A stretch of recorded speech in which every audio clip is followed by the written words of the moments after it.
Damn it. ఏంటిటా కుండబద్దలు కొడతా అట్ట. నమస్కారం, కుండబద్దల ప్రేక్షకులకి స్వాగతం. నేను గౌతమ్ కాటా.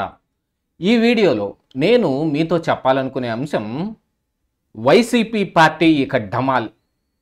ఏటు విజయసాయి రెడ్డి రాజీనామా వెనుకున్న అసలు రహస్యం ఏమిటి అనేది ఇప్పుడు ఆంధ్ర రాష్ట్రం అంతా పరిశోధన చేసే కార్యక్రమంలో ఉంది. మెయిన్ స్ట్రీమ్ మీడియాలో కావచ్చు, సోషల్ మీడియాలో కావచ్చు. నిన్న సాయంత్రం నుంచి ఒక పెద్ద దుమారమే రేగింది. ఎందుకంటే విజయసాయి రెడ్డి జగన్మోహన్ రెడ్డిని వదిలేసి వెళ్ళిపోతాడా, కాటికి కూడా జగన్మోహన్ రెడ్డితోటి కలిసే వెళ్తాడు అనే ఒక భావన ఈ రోజున ప్రజల్లో ఉన్నప్పటికీ అలాంటిది ఏమీ లేదు, నేను సైతం జగన్మోహన్ రెడ్డిని వదిలేసి వెళ్ళగలను అనే దాన్ని ప్రూవ్ చేస్తూ విజయసాయి రెడ్డి నిన్న పార్టీకి రాజీనామా చేశాడు. అలాగనే ఎంపీ పదవికి కూడా రాజీనామా చేస్తాడు అనే ఒక పుకారు అయితే ఉంది. కానీ మరి చేస్తాడో లేదో మరి ఆయనే తేల్చి చెప్పాల్సిన అవసరం ఉంది. పార్టీకి రాజీనామా చేస్తానని మాత్రం ఖచ్చితంగా చెప్పాడు. ఇక ఈ అంశాలన్నిటి మీద ఏం జరగబోతోంది, విజయసాయి రెడ్డి ఈ రాజీనామా వెనుకున్న అసలు రహస్యం ఏమిటనేది పూర్తిగా ఈ వీడియోలో నేను మీకు వివరించే ప్రయత్నం చేస్తాను. వీడియో నచ్చితే గనుక ఖచ్చితంగా లైక్ చేయండి. విజయసాయి రెడ్డి నిన్న పెట్టిన ట్వీట్ ప్రకారంగా ఆయన పార్టీకి రాజీనామా చేయబోతున్నట్టు జగన్మోహన్ రెడ్డికి ప్రత్యేక ధన్యవాదాలు, 9 సంవత్సరాలు తనని ఎంతో ఎంకరేజ్ చేసిన మోడీ, అమిత్ షాలకి ప్రత్యేక ధన్యవాదాలు, అలాగనే చంద్రబాబు నాయుడు తోటి తనకి ఏం విభేదం లేనట్టు, మరి జనసేన పవన్ కళ్యాణ్ తోటి ఆయనకేదో పూర్తి స్థాయి స్నేహం ఉన్నట్టుగా, ఆయన ఏదో పక్తు రాజకీయ నాయకుడిని, నాకు రాజకీయాలు తప్ప ప్రత్యేకంగా నా మనసుకు తీసుకునేవి కానీ నేను పర్సనల్గా తీసుకునేవి కానీ ఏమీ లేవు అన్నట్టుగా ట్వీట్ ఉంది. కానీ విజయసాయి రెడ్డి వ్యవహార శైలి ఏంటనేది ఒకసారి ఆయన ట్విట్టర్ చూస్తే మనకి తెలిసిపోతుంది. కాకపోతే విజయసాయి రెడ్డి ఇంతకు ముందు చెప్పిన ఈ అంశాల ప్రకారంగా కొంత బేరీజ్ వేసుకుంటే కనుక ఆ ట్విట్టర్ ఏదో దాన్ని మేనేజ్ చేసేది YSR Congress party social media కాబట్టి తనకేం సంబంధం లేదనే హింట్ ఇచ్చాడు. అలాగని ఆయన నోటితోటి ఏం చెప్పలేదు. కానీ పార్టీకి ఎందుకు రాజీనామా చేశాడు అంటే ఇక ఇందులో ఉన్న ప్రత్యేకమైన అంశాలు, చాలా విషయాలు ఇప్పుడు ప్రజల మధ్య చర్చనీయాంశమైనవి. ఒకటి, జగన్మోహన్ రెడ్డి ఈయనతోటి ఒక డ్రామా ఆడుతూ బీజేపీలోకి పంపించి, అంటే ఇంతకు ముందు 2019లో చంద్రబాబు నాయుడు ఓడిపోయిన తర్వాత ఒక 4 ఎంపీలను అటు వెళ్ళిపోతే చంద్రబాబు నాయుడే వాళ్ళని పంపించాడు, వాళ్ళ ద్వారా బీజేపీ తోటి దగ్గర అయ్యే ప్రయత్నాలు చేస్తున్నాడు అన్నట్టుగా ఇప్పుడు జగన్మోహన్ రెడ్డి ఏదో తన కేసుల మీద కానీ, ఎస్పెషల్లీ మొన్న అరబిందో కంపెనీకి ఈ కాకినాడ పోర్టు షేర్లు ట్రాన్స్ఫర్ అయినప్పుడు మళ్ళీ తిరిగి అది కేవీ రావుకే ఇచ్చినట్టుగా మనకు కొంత సమాచారం బయటకు వస్తున్న అరబిందో కంపెనీ కానీ, అంటే ఎస్పెషల్లీ విజయసాయి రెడ్డికి బాగా కావాల్సిన ఒక కంపెనీ అది, శరత్ చంద్రారెడ్డి. ఆయన మీద ఈడీ కన్ను ఎప్పటికీ ఉంది. ఇక్కడ ఏపీసీఐడి దగ్గర కేవీ రావు కంప్లైంట్ ఇచ్చినప్పటికీ కూడా ఈడీ ఇందులో ఎంటర్ అయ్యి అందరినీ ప్రశ్నిస్తూ ఉంది. అలాగనే శరత్ చంద్రారెడ్డి మీద, ఈ అరబిందో కంపెనీ మీద ఈ ఒక్కటే కాకుండా అటు ఢిల్లీ లిక్కర్ స్కామ్ కానీ, గతంలో ఇక వేరే ఈడీ వ్యవహారాల్లో, ఈ మనీ లాండరింగ్ వ్యవహారాల్లో వాళ్ళ మీద కొంత కన్నుండటం కానీ ఒక విపత్కర పరిస్థితికి దారితీసే కారణాలు కనపడుతూ ఉంటే విజయసాయి రెడ్డి కుటుంబంలో ప్రకంపనలు రేగాయి. విజయసాయి రెడ్డిని మరి ఇక రాజకీయంగా ఉంది, ఆయనే అందరితోటి సఖ్యంగా మెలుగుతోంది. ఆయన పైన బీజేపీతో కూడా జగన్మోహన్ రెడ్డికి ఎంత సంబంధం ఉందో అంతకంటే ఎక్కువ సంబంధమే విజయసాయి రెడ్డికి కూడా ఉండటం మూలాన ఆయన వాళ్ళతోటి సరైపోవటానికి చేసుకున్న ప్రయత్నంలాగా మరికొంతమంది అనుకుంటూ ఉన్నారు. కాకపోతే ఇక్కడ ఈయన రాజీనామా చేసి మరి నేను ఏ పార్టీలో చేరడం లేదు, వ్యవసాయం చేసుకుంటానంటే వ్యవసాయం రైతులు కూడా అందరికి దండం పెట్టి మరి బాబు నువ్వు వ్యవసాయం జోలికి రావద్దు, ఈ మొక్కలను కూడా చెడగొట్టొద్దు అనుకునే స్థాయిలో ఇక్కడ వ్యవహారం కనిపిస్తూ ఉంది.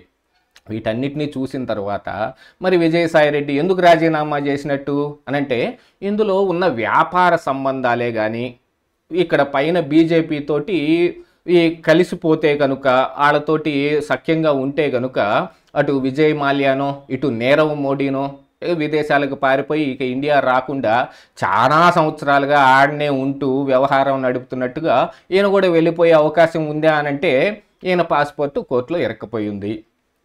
ఎక్కడికి వెళ్ళాలన్నా కోర్టు పర్మిషన్ తీసుకోవాల్సి వస్తుంది, వాళ్ళ దగ్గర నుంచి సిబిఐ దగ్గర నుంచి పాస్పోర్ట్ అడుక్కోవాల్సి వస్తుంది. మరి అలాంటిది ఈయన విదేశాలకు వెళ్ళిపోయి ఇదన్నిటినీ నడుపుతూ ఉంటే చూస్తూ ఊరుకుంటారా? మరి రెడ్ కార్నర్ నోటీస్ అయినా కూడా ఇష్యూ అవుతుంది, ఎక్కడి నుంచి అయినా పట్టుకొచ్చే అవకాశాలు ఉన్నాయి. నిన్న మరి ఆంధ్రజ్యోతిలో కూడా కొన్ని వార్తలు వచ్చిన దాని ప్రకారంగా బినామీ ఆస్తులు 1000 కోట్లు ఏదో దుబాయ్లో ఒక రాజకీయ నాయకుడు, ఇంతకుముందు వైఎస్ఆర్ కాంగ్రెస్ పార్టీలో ప్రముఖంగా ఉన్న నాయకుడు ఏదో 1000 కోట్లు మరి దుబాయ్లో దాచిపెడితే వాటికి బినామీగా ఉన్న వ్యక్తి వాటిని స్వాహా చేసేసి దుబాయ్ నుంచి యూరోప్ పారిపోయాడు, ఈ కూటమి సభ్యులతోటి ఈ కూటమి నాయకులతోటి సఖ్యంగా ఉంటూ ఉన్నాడు అనే వార్త కూడా వచ్చింది.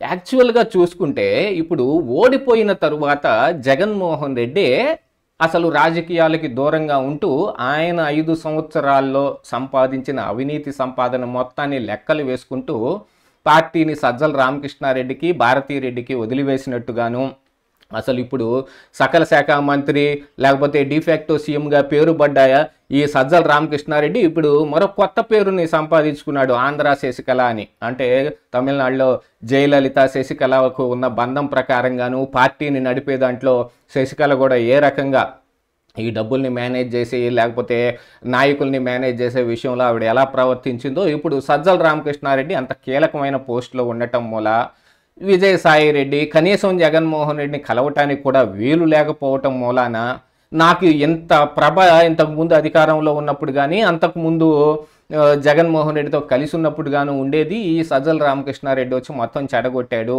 కాబట్టి నేను ఇక ఈ పార్టీలో ఉండటం అనవసరం అని ఫిక్స్ చేసుకున్న తర్వాతే విజయసాయి రెడ్డి బయటకు వెళ్తున్నట్టుగా చూచాయిగా మనకు అందుతున్న సమాచారం.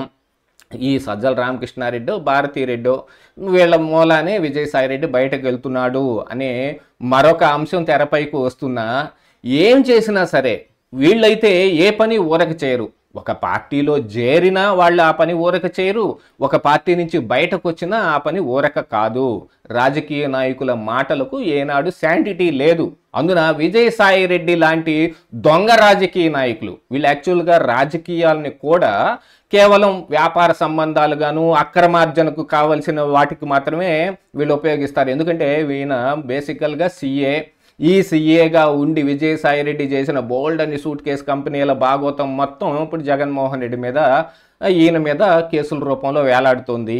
ఏది ఏమైనా ఒక భార్యాభర్తల్లాగా కొట్టుకున్నా తిట్టుకున్నా వీళ్ళు జగన్మోహన్ రెడ్డి కానీ విజయసాయి రెడ్డి కానీ కలిసే కోర్టుకు వెళ్ళాలి, కలిసే మరి కోర్టులో పోరాటం చేయాలి, వీళ్ళ కేసులన్నిటి మీద నుంచి బయటపడటానికి కలిసే ప్రయత్నం చేయాలి. కాబట్టి జగన్మోహన్ రెడ్డి విజయసాయి రెడ్డిని బీజేపీ వద్దకు పంపించడానికి ఇలాంటి ఒక డ్రామా ఆడుతున్నాడనే దానికి కూడా ఎక్కువగా మొగ్గు చూపుతూ ఉన్నారు. ఏం జరిగినప్పటికీ గాను విజయసాయి రెడ్డి అయితే జగన్మోహన్ రెడ్డిని వదిలేసి వైఎస్ఆర్ కాంగ్రెస్ పార్టీలోంచి బయటకు వెళ్లే ప్రయత్నాలు గట్టిగానే ముమ్మరంగానే చేస్తూ ఉన్నాడు. కాకపోతే ఇది జగన్మోహన్ రెడ్డికి ఎంత ఉపయోగకరంగా ఉంటుంది, ఈ జగన్మోహన్ రెడ్డికి విజయసాయి రెడ్డి మరొక రకంగా ఉపయోగపడటానికి కొత్త ఎత్తాడా అనే దానికి కూడా ఎక్కువగానే ఆస్కారం కనిపిస్తుంది.